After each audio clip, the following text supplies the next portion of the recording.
All right, what's going on, you guys? Brian here with a my MLW Fusion recap for this week's episode. I have not watched MLW since they were on Reels, um, so this is my um, the first time in a while that I've watched MLW Fusion. Um, Sorry, guys, if I am not my usual self. Um, of course, the last 2 days, the wrestling world has, has lost two very incredible talents. Um, Yesterday was reported of the passing of the great Terry Funk, a Hall of Famer, former NWA champion, a man who's competed in every everywhere all around the world. And then today, uh, the un the unexpected passing of WWE superstar Bray Wyatt at the age of 36. Um, it's very sad. My condolences go to both families, both to both men's families and friends at this time. Um, Terry Funk, I know when I read about it yesterday that he um, that it was a shock. But then today, when I read on social media about Bray Wyatt, kind of brought back um, memories of when I read that Brody Lee had passed away. So, like I said, both men will be missed. Bray Wyatt, a tremendous talent in the ring. Watching him on TV, he was a very creative. Uh, he was very creative with his character, and he will be missed. And Terry Funk as well. Um, so, like I said, my condolences go to both men's families and friends at this time.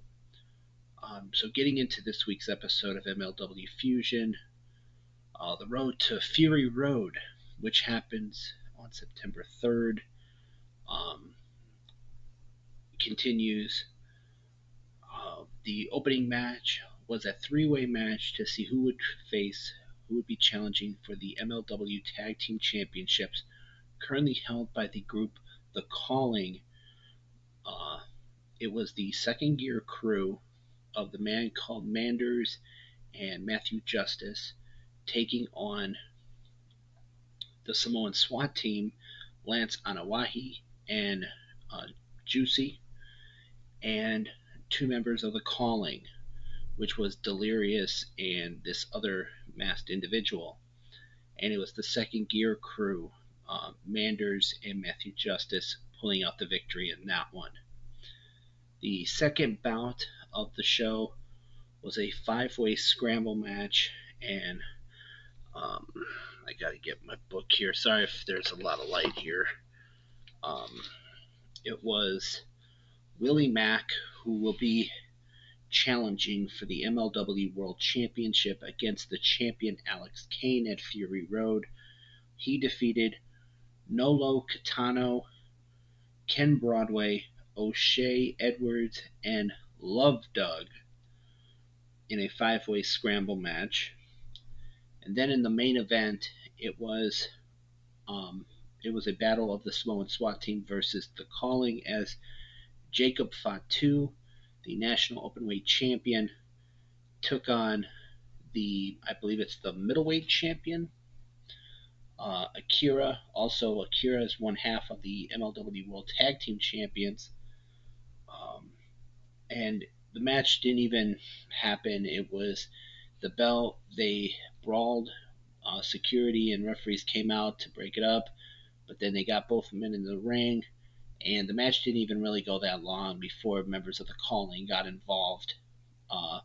And it would end with Ricky Shane Page, who will be challenging Jacob Fatu for the National Openweight Championship at Fury Road, um, would lay Fatu out with a baseball bat covered in barbed wire or wrapped in barbed wire, and it went off the air with officials checking on Fatu, um,